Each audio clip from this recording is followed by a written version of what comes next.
اس سے پہلے کہ میں آج کے عنوان کی طرف آؤں، اپنے نہایت قابل احترام اساتذہ کا شکریہ ادا کرنا ضروری سمجھتی ہوں کہ جنہوں نے وقت کی نزاکت کا ادراک رکھتے ہوئے نہایت اہم موضوع کا انتخاب کیا۔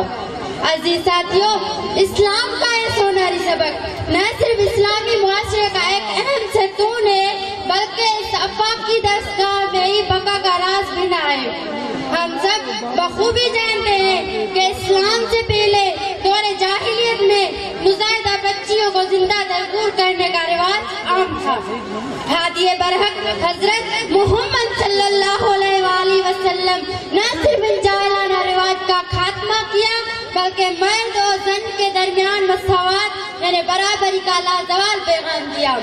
روزمرہ کی بنیاد پر معاشرتی، قبائلی، لسانی اور خاندانی فرق کو دفنا کر محمود اور ایاز کا ایک ہی صف میں کھڑے ہونے کا عملی مظاہرہ یعنی نماز پنجگانہ کا حکم، امیروں کے مال میں سے غریبوں کا حصہ یعنی زکوٰۃ کا حکم اور حجۃ الوداع کے موقع پر گورے اور کالے، عربی اور اجمی، لمبے اور چھوٹے کے درمیان فرق کو مٹانے اور برابری کی مساوات قائم کر رکھنے کا وہ لازوال پیغام دیا جس کی اطاعت عاشقان رسول صلی اللہ علیہ وآلہ وسلم کی زندگیوں کا محور و مقصد ہے۔ جناب صدر، دوسری طرف مادی ترقی کے اس دور میں انسانی اخلاقی تنزل کی بنیادی وجہ معاشرت میں برابری کا ادب دستیاب ہونا ہے۔ اسرائیلی فلسطینی کو اپنے جیسا انسان ماننے کو تیار نہیں، کشمیری، عراقی اور افغان انسانوں کے لہو کا رنگ اور سامراجی انسانوں کے لہو کا رنگ اور۔ یہ میں نہیں کہتی کہ زمین حقائق گواہ ہے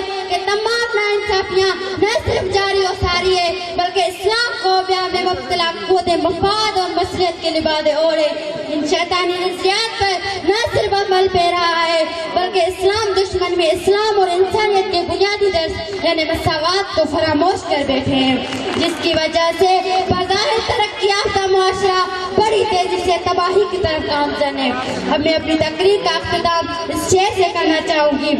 منفرد ایک ہے اس قوم کی، نقصان بھی ایک ہے سب کا، نبی، دین بھی، ایمان بھی، حرم پاک بھی، اللہ بھی، قرآن بھی ایک، کچھ بڑی بات تھی، ہوتے جو مسلمان بھی ایک تھے۔